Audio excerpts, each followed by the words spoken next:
Hello बच्चों। और जो अभिभावक देख रहे हैं उनको नमस्ते। जैसा कि मैंने आपको बताया था कि इन मॉनसून ब्रेक्स में हमने कुछ नया सीखना है और उसके लिए हमने टॉपिक डिसाइड किया है, let's learn how to learn या हाउ टू लर्न स्मार्टली। तो इस टॉपिक के अराउंड हमारे वीडियो सीरीज का ये दूसरा वीडियो आज मैं आप तक पहुंचा रहा हूं। और ये दूसरा वीडियो पहले वीडियो में जो आपने क्वेश्चंस रेज किए थे कि कुछ समझ नहीं आया या डायरी और स्टडी ट्रैकर कुछ क्लैरिटी आपको नहीं बन पाई कि क्या करना है, कुछ लोगों को समझ नहीं आया, तो उसी के कंटिन्यूशन में ये दूसरा वीडियो आप तक मैं पहुंचा रहा हूं। कुछ लोगों ने, कुछ बच्चों ने बनाया भी है ये, लेकिन उन्होंने क्या गलती करी, जो मैंने आपको एक एग्जांपल दिया था कि स्टडी ट्रैकर में ये चीजें होनी चाहिए, वही लिख के एज इट इज उसका फोटो भेज दिया है। तो प्यारे बच्चों, वैसा नहीं करना है। वो मैंने आपको एक फॉर्मेट दिया है कि स्टडी ट्रैकर का काम क्या होता है, उसमें आपने जो अपने दिन में सीखा उसको भरना है, ना कि जो मैंने एग्जाम्पल दिया था उसको। तो मैं फिर से एक बार क्विक रिकैप करता हूं कि जो मैंने आपको फर्स्ट टास्क असाइन किया है वो क्यों किया है और उसकी क्या इंपॉर्टेंस है। तो फर्स्ट टास्क स्मार्ट लर्निंग या let's learn how to learn series में जो पहला टास्क हमने डिसाइड किया था वो था importance of diary and study tracker. Diary कैसी? कुछ बच्चे तो इसी बात का वेट कर रहे हैं कि हार्ड कवर वाली वो प्रोफेशनल एग्जीक्यूटिव डायरी खरीदेंगे मार्केट से, उसके बाद शुरू करेंगे। उसकी जरूरत नहीं है। डायरी का मतलब होता है collection of your same type of task or different type of task you have assigned to yourself. Diary का मतलब है कलेक्शन, जो भी आपने ऑब्जेक्टिव्स। अब बीइंग स्टूडेंट अगर मुझे डायरी तैयार करनी है तो बीइंग स्टूडेंट में डायरी तैयार कर रहा हूं, तो मेरी डायरी को मैं क्या टाइटल दे रहा हूं? My learning objectives. और इसके लिए कोई हार्ड कवर वाली डायरी की जरूरत नहीं है। इसके लिए क्या चाहिए? एक नोटबुक चाहिए। और जरूर नहीं नई नोटबुक, पुरानी नोटबुक जिसमें सफिशिएंट पेजेस हैं, आप उसी को बढ़िया मेंटेन करिए। जो यूज्ड पेजेस हैं उनको स्टिच कर दीजिए, अच्छे से कवर करिए, उसको टाइटल दे दीजिए माई लर्निंग ऑब्जेक्टिव डायरी।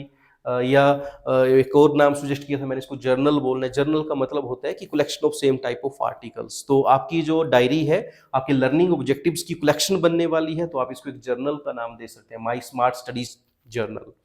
तो इस तरह से आपको आइडियाज दिए थे। आपको कोई और आइडिया आ रहा है दिमाग में तो आप वैसा टाइटल दे सकते हैं जो रिलेट कर जाए। अब ये डायरी की जरूरत क्यों है? तो डायरी की जरूरत इसलिए है कि it helps to set clear goals.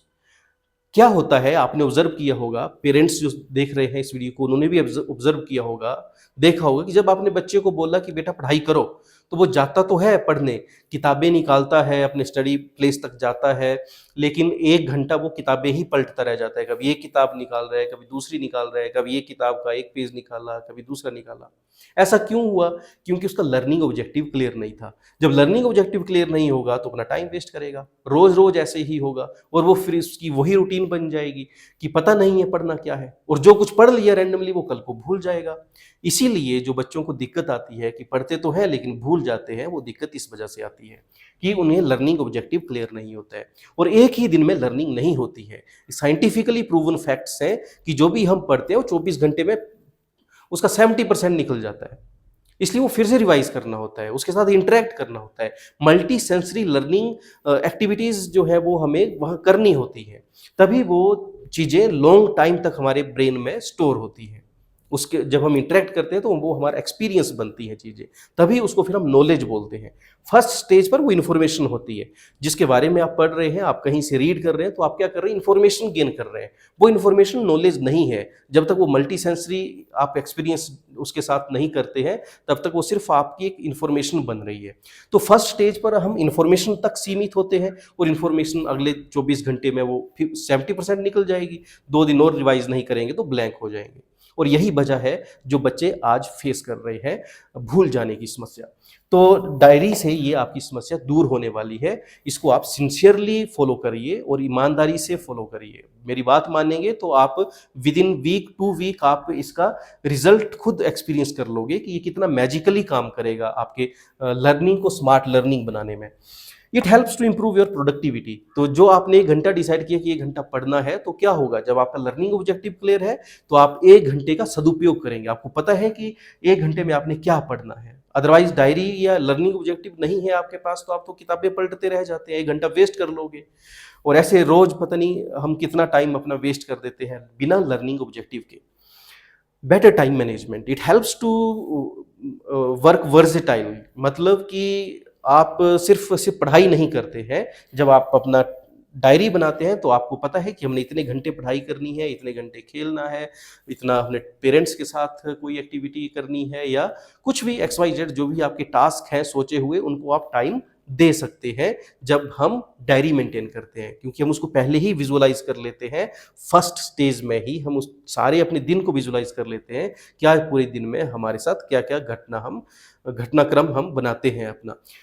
कुछ केसेस में ये फेल भी हो सकता है, जैसे सपोज आपने 12 से 1 बजे तक अपना पढ़ाई का शेड्यूल रखा है या कुछ भी शेड्यूल रखा है, लेकिन उस टाइम पर कोई मेहमान आ गया या कुछ भी एक्स वाई जेड कोई और काम पड़ गया, ऐसा हो सकता है। तो उसको क्या करना है, स्टडी ट्रैकर हमारा हेल्प करेगा कि जो आज हमने डिसाइड किया था उसमें क्या क्या फेलियर आए और उन किन किन फेलियर्स जो आज आए हमें कैसे अवॉइड कर सकते थे। तो रात को जब उसका एनालिसिस करेंगे आप पूरे दिन का अपने स्टडी ट्रैकर की हेल्प से, तो आप क्या करेंगे कि अपनी वीकनेसेस और स्ट्रेंथ को आप ट्रैक कर सकते हैं। ये आपकी लर्निंग से भी रिलेटेड है और आपके जो मिसमैनेजमेंट हुआ टाइम का उससे भी रिलेटेड है कि किस टाइम को आप अगर वहाँ पर क्या आप करते तो उस टाइम को आप सेव कर सकते थे। तो ये सारा आप एनालिसिस करने की जब हैबिट डालेंगे तो आप बेस्ट टाइम का यूज़ कर पाएंगे, बेस्ट टाइम मैनेजमेंट कर पाएंगे और प्रोडक्टिविटी ऑटोमेटिकली इंप्रूव हो जाएगी। आप स्मार्ट लर्निंग की फर्स्ट स्टेज आप क्लियर कर लेंगे जब ये 2 काम कर लेंगे आप। स्टडी ट्रैकर जब मैं वर्ड यूज़ कर रहा हूँ तो स्टडी ट्रैकर का मतलब है जो लर्निंग ऑब्जेक्टिव आपने डिसाइड किया आज, उस लर्निंग ऑब्जेक्टिव का आपने कितना पार्ट, कौन सा टॉपिक आपने तैयार किया, कितना उस टॉपिक का कितना क्लियर हुआ आपको, क्या डिफिकल्टी आई और आपने आज रिवाइज क्या किया। क्योंकि मैं पहले भी बोला जब तक हम रिवाइज नहीं करेंगे आज जो इन्फॉर्मेशन हमने ली है कल वो भूल जाएगी। अभी जो फर्स्ट स्टेज की आपकी लर्निंग है इसमें आप इन्फॉर्मेशन गेन कर रहे हो, ये लर्निंग की फाइनल स्टेज नहीं है, ये फर्स्ट स्टेज है, इसको इन्फॉर्मेशन गेनिंग स्टेज बोलते हैं। और हम इंफॉर्मेशन गेनिंग स्टेज तक ही सीमित रहते हैं मोस्ट ऑफ टाइम, और वो फिर याद कर भी लिया तो पेपर में लिखने तक सीमित होता है हमारा, पेपर में लिख करके फिर उसको भूल जाते हैं। आपसे अब पूछें कि आपने पिछली क्लास में इस सब्जेक्ट में क्या पढ़ा था तो आप 0 होंगे, 90% केसेस में ऐसा होगा। इसकी वजह क्या है कि आपने पढ़ा ही पेपर पास करने के लिए था, लेकिन अब हमने क्या करना है, अपने आप को स्मार्ट लर्नर बनाना है। जो आपने आज पढ़ा है वो थ्रूआउट लाइफ आप उसको यूज कर सकें, ऐसी पढ़ाई हमने करना सीखना है। स्मार्ट लर्निंग क्या होती है, तो स्टडी ट्रैकर का भी आपको मतलब क्लियर हो गया कि स्टडी ट्रैकर क्या काम कर रहा है हमारा। जो लर्निंग ऑब्जेक्टिव लिए हैं उन लर्निंग ऑब्जेक्टिव्स को हम कितना कंप्लीट कर पाए आज दिन में, उनको कंप्लीट करने में कितनी क्या डिफिकल्टी आई वो, और आज रिवाइज क्या किया वो। अब ये जो डिफिकल्टी आपने फेस करी आज, उस डिफिकल्टी को सोल्व करने के लिए क्या स्टेप्स आपने लिए, क्या आपने डिजिटल टूल का यूज किया, क्या आपने किसी अपने मेंटर से बात करी, अपने टीचर से बात करी, अपने पेरेंट्स से बात करी अपनी डिफिकल्टी को लेकर के, क्या वो सोल्व हुई या नहीं हुई। नहीं हुई तो भी मेंशन करना है कि मेरी डिफिकल्टी पेंडिंग है, और ये डिफिकल्टी पेंडिंग है आपका, क्या आपने सीखा है, क्या डिफिकल्टी आई है, वो एक रिकॉर्ड मेंटेन हो गया आपके स्टडी ट्रैकर में डेट वाइज।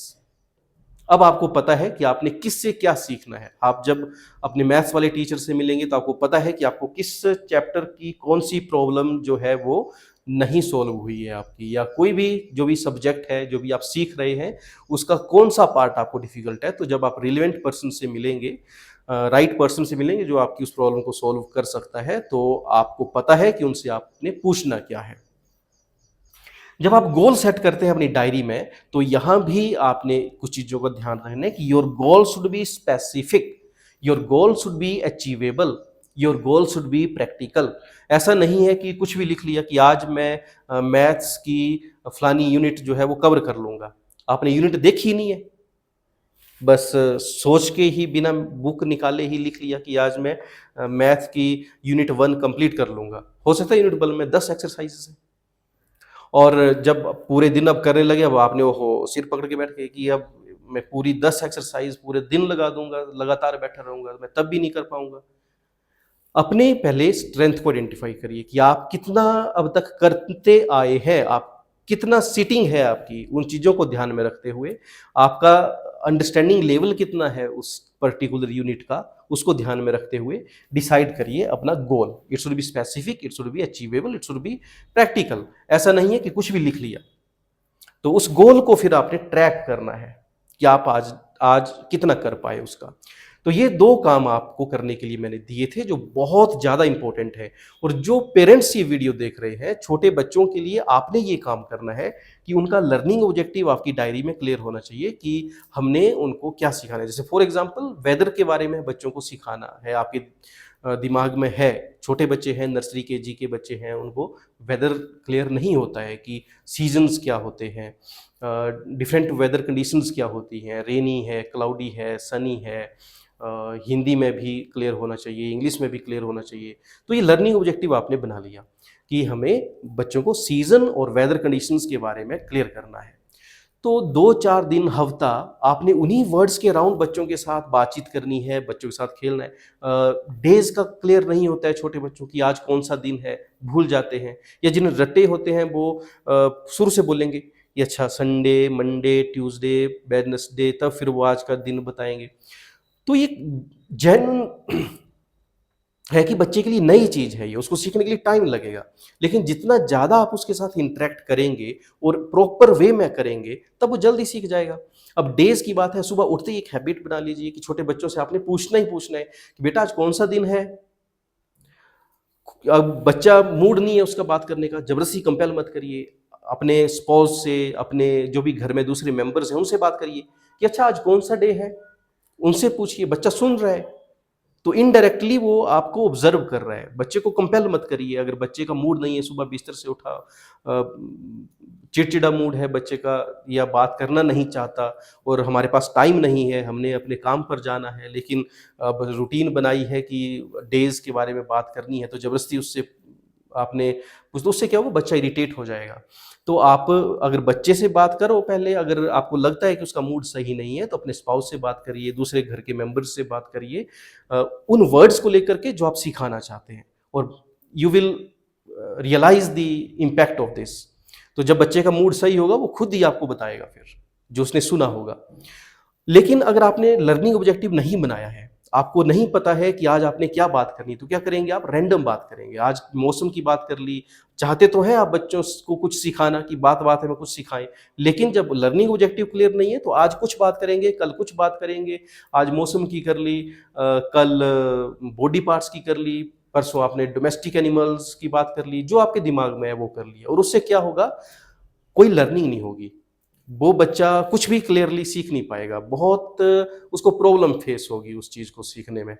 तो आई होप कि अब आप डायरी का और स्टडी ट्रैकर का रोल बहुत अच्छे से समझ चुके हैं, और छोटे बच्चों के लिए भी आप स्टडी ट्रैकर बनाएँगे। जब आपको टाइम लगे, रात को नोट कर लो कि आज आपने क्या-क्या वर्ड्स बच्चे के साथ यूज़ करे और कितना वो सीख पाया। तो घर में आपको टाइम नहीं है, तो बाकियों को बोल के जाइए कि जो घर में है, कि आज आपने बच्चे के साथ ये वर्ड यूज़ करने हैं और ऐसे यूज़ करने हैं। और देखिए आप फिर क्या इसका इम्पैक्ट आप रियलाइज़ कर लेंगे। विद इन वीक आप इस चीज़ का जो बेनिफिट है उसको महसूस कर लेंगे, लेकिन पहले करना पड़ेगा। तो मिलते हैं अगले वीडियो में नए स्मार्ट लर्निंग मेथड्स के साथ। हम आपसे इंटरेक्ट करेंगे, कुछ नए टास्क आपको असाइन करेंगे। लेकिन उससे पहले आप ये एंश्योर करिए कि आप इन 2 चीज़ों को समझ चुके हैं और ये आप करेंगे, क्योंकि तभी मुझे भी मोटिवेशन मिलेंगी कि आप मेरी बात को फ़ॉलो कर रहे हैं, और तभी मैं फिर आगे आपको कुछ और नया बताने के लिए मोटिवेट रहूँगा। आप जो भी आप प्रॉब्लम फेस कर रहे हैं, कोई डिफ़िकल्टी आती है, वो भी मुझे बताइए, और जो आपने काम किया वो भी बताइए। इसके लिए मैं एक व्हाट्सएप चैनल का लिंक शेयर कर दूँगा, उसमें शेयर करना मुझे लगता है ज़्यादा उसमें सही रहेगा। ऐसे पर्सनली भेजेंगे तो मुझे अलग-अलग नंबर्स को देखना पड़ेगा, कई बार स्किप भी हो सकते हैं। लेकिन जब आप एक चैनल पर भेजेंगे, एक ही जगह पर होगा सारा कंटेंट, तो जब भी मुझे टाइम लगेगा मैं उसको स्क्रॉल करके सभी की इनपुट्स को देख सकता हूँ। तो आई होप कि अब आप ज़्यादा अच्छे से ये बात को समझ चुके हैं कि डायरी और स्टडी ट्रैकर की इंपॉर्टेंस क्या है। तो ये फर्स्ट टास्क अब आप कंप्लीट कर लेंगे। फिर भी कोई आपको प्रॉब्लम आती है, कोई आप पूछना चाहते हैं, तो बेझिझक आप बात कर सकते हैं, मैसेज कर सकते हैं। Thank you everyone.